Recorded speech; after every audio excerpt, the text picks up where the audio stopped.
My cat Freddie loves to be brushed and cuddled. But stirring up his cat allergens meant sneezing and itchy eyes.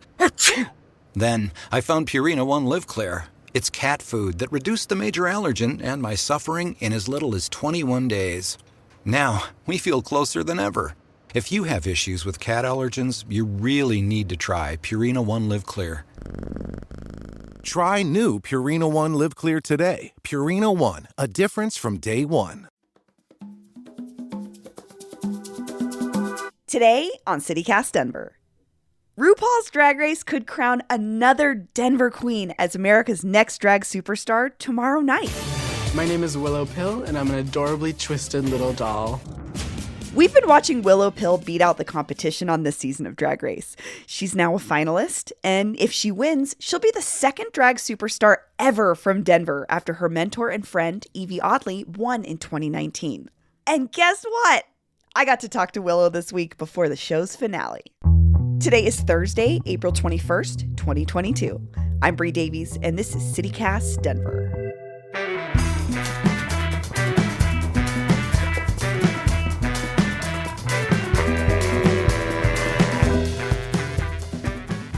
Willow Pill, welcome to CityCast Denver. Oh, thank you so much for having me. So I know you're based in Chicago now, but you're from Colorado and you came up in our drag scene here. Past Drag Race winner and good friend of yours, Yvie Oddly, came out of our scene, as did Nina Flowers. What makes Denver's drag scene so special to you? You know, I think what makes Denver's drag scene so special, or at least at the time that I was kind of coming up, is that there wasn't a whole lot of structure or rules. It's one of those mid-sized cities for drag. So you've got like you're in New York and you're Chicago and you're LA, and then you also have scenes that are just so small that they, barely exist. And Denver is one of those mid-sized cities where there's kind of rules, kind of not, kind of a big scene, kind of a small scene. So you can kind of fit your foot anywhere in there. There's kind of room for everyone to kind of find what their niche is. And so I think the through line with Nina and Yvie and myself is that we're all kind of people that subverted the expectations on our season. And I think Denver does that fantastically. And what do you mean by subverted the expectations? I think Nina on her season, she came in and they're like, who is this kind of like punk bitch that, is doing what was very different at the time for drag. Same thing for Yvie, kind of this gangly, laughy character came in and they're all like, oh, she's some drag clown. And then I came in and they're like, oh, who is this like prepubescent teen weirdo girl who doesn't know what she's doing? And all three of us ended up, making it to the finals of our seasons. So, yeah, I think we've all kind of just surprised people who probably underestimated us. Do you think that underestimation at all comes from being from Denver? Because I'm thinking about what you're saying is there's established deep histories of drag in New York and LA. And while we do have an established scene, there's still this space, like you're saying, to sort of create something different. But do you think that there wasn't as much of an expectation like being someone from Denver? Yeah, I think at least for Nina and Yvie, that's probably the case. But I will say on my season, as soon as people heard us in Denver and that I was part of the House of Oddly, I think that was maybe their first notion that they should be a little afraid. So I think maybe now, especially after the third time and the third girl making it to the finale, I think people will probably beware.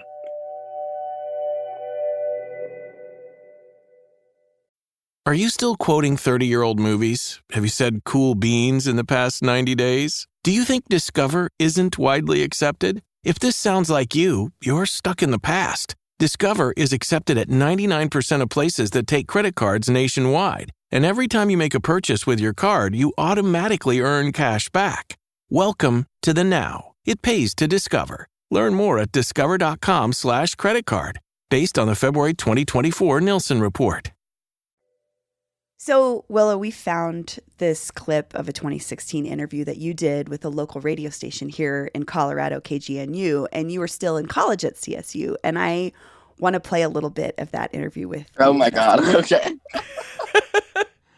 I always wanted to do drag because of RuPaul's Drag Race. I loved the show. I kind of watched it when it was in the early seasons, and then once it got to season 4 or 5, with characters like Sharon Needles and Jinx Monsoon that were kind of outside of the pageant style of drag, that's what I really connected with. And I was like, wow, I can, not only do I love this show, but I could do it. This is kind of what I want to do. Wow. Oh my God. I forgot that I had done that interview. That was in like my first year of drag, I think.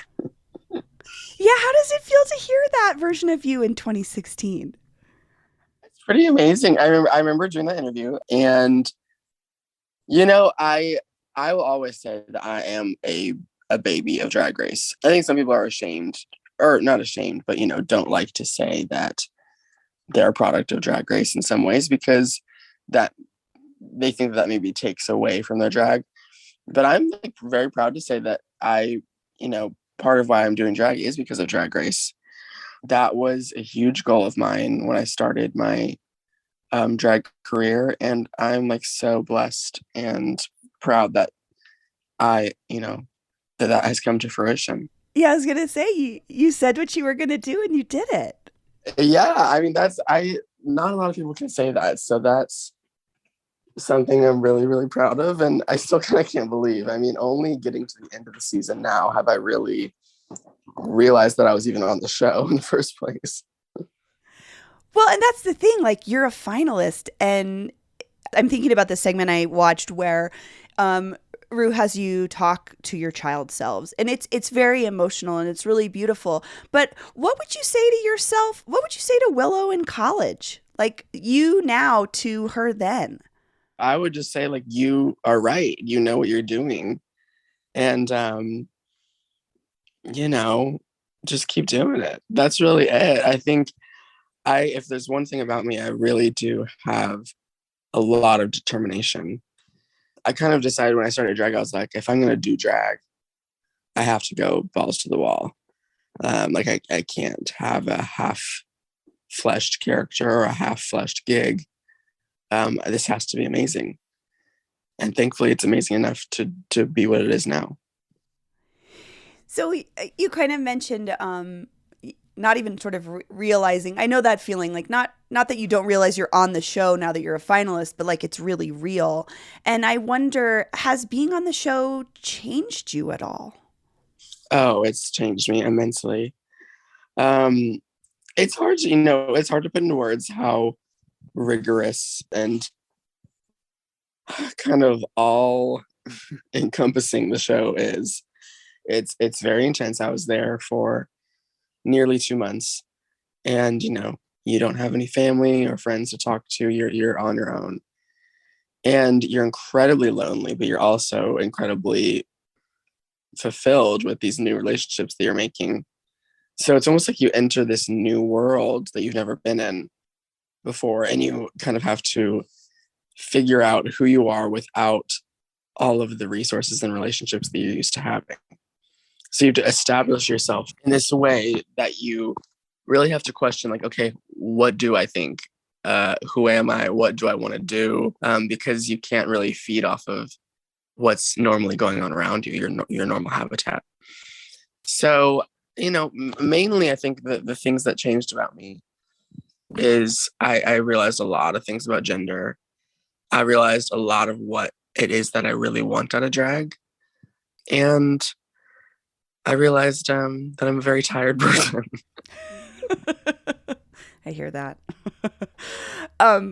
Well, so that's something else I wanted to ask you about is like there's been this conversation about trans representation being left out of the show for a long time. And this season in particular has the most trans contestants ever. And I know that this journey with drag brought you to coming out and embracing your identity as trans while you were on this show.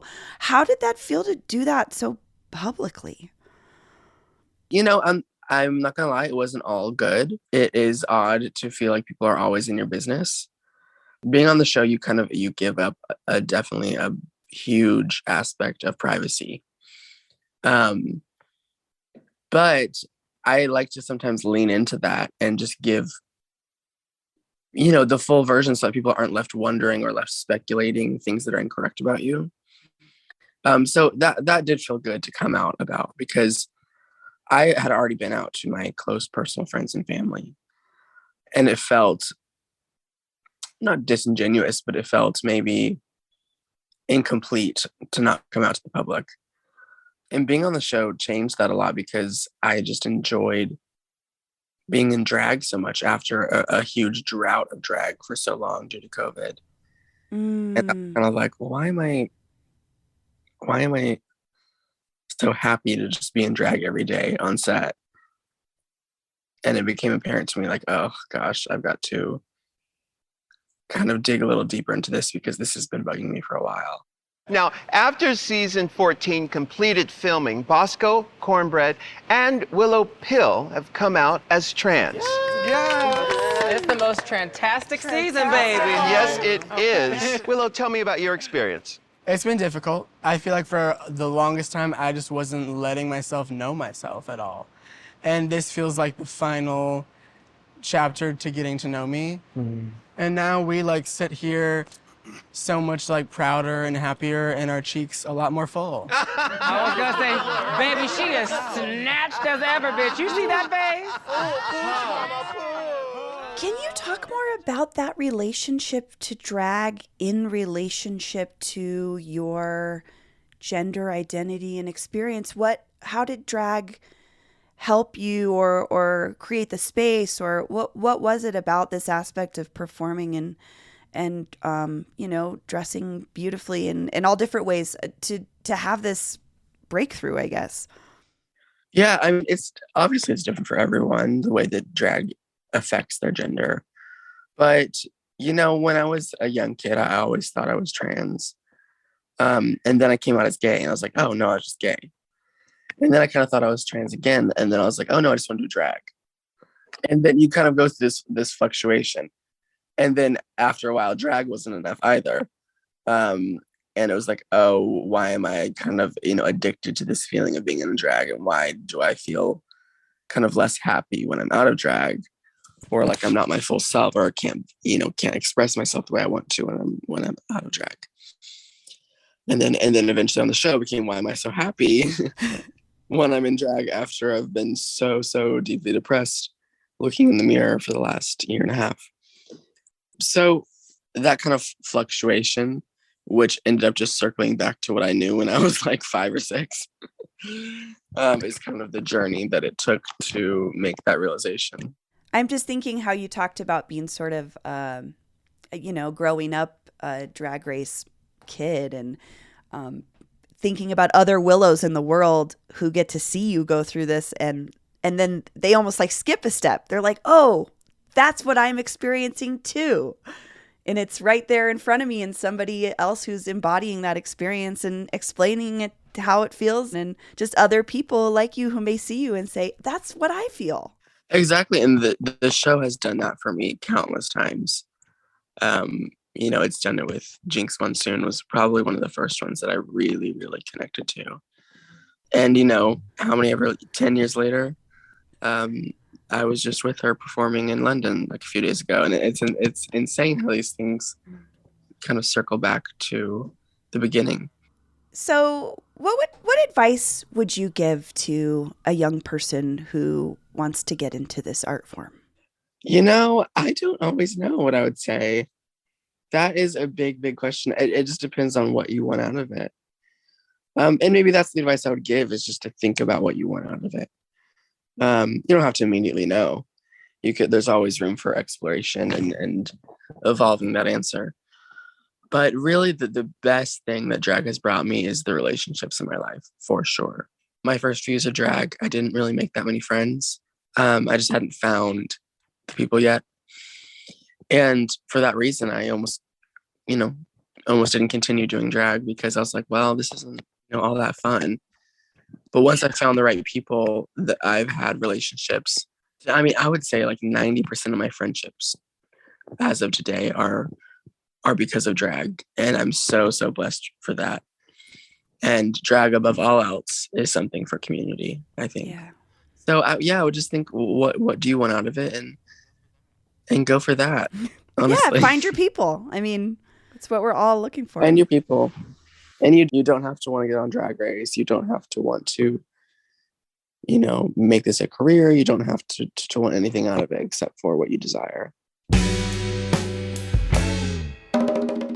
Willow Pill, thank you so much for being here. I'm so proud to know that you are from Denver, and we're just rooting for you. We're so excited. Oh, thank you so much. I'm really, really excited. Whatever the outcome, I've been just ecstatic about this experience. And here's what else Denverites are talking about. Changes might be coming to a trash can near you. And if you live in Denver, you might have to start paying for your trash to be collected. Earlier this week, city officials unveiled a new plan to hopefully make us better at recycling and composting, because we've lagged far behind national averages for years.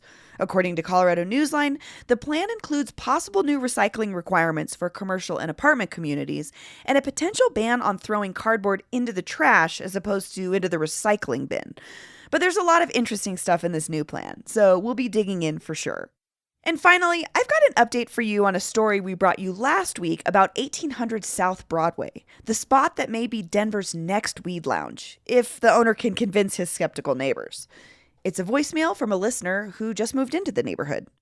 Hi, my name's Heather. I just moved to Platt Park in December of this past year, and I listened to all the info on 1800 South Broadway, and I had actually had the guy come to my house opposing this with the petition. And at first when he said they were going to put a weed lounge there, I was like, sweet, weed lounge in the neighborhood, great. And then he relayed all the information about the hookah lounge, and I thought, okay, I'll find that. I don't want anybody shooting in my neighborhood, but I do think he misrepresented it as the exact same owner. So I wish I hadn't signed that. I'd like to know how I could get my name off of that. I'm actually going to be out of town in May, so I can't attend the hearing. But, I was also listening to this lady talk about property values, and I did wonder why the people who sold us the house sold. I don't know if it had anything to do with that, because we're about 3 to 4 blocks up. We're at the 1500 block and one block in. But I don't think it's going to tank neighborhood values in Platt Park. I think it's going to be fine. So anyway, I just found the whole thing very fascinating and interesting, and I'm excited to find out what happens. And thank you guys for the info, because it was really in-depth and I enjoyed the episode. That's all for today here on CityCast Denver. If you enjoyed the show, why not take a minute to tell a friend about us, rate the show wherever you get your podcasts, and subscribe to our morning newsletter at denver.citycast.fm. We'll be back tomorrow morning with more news from around the city. Bye!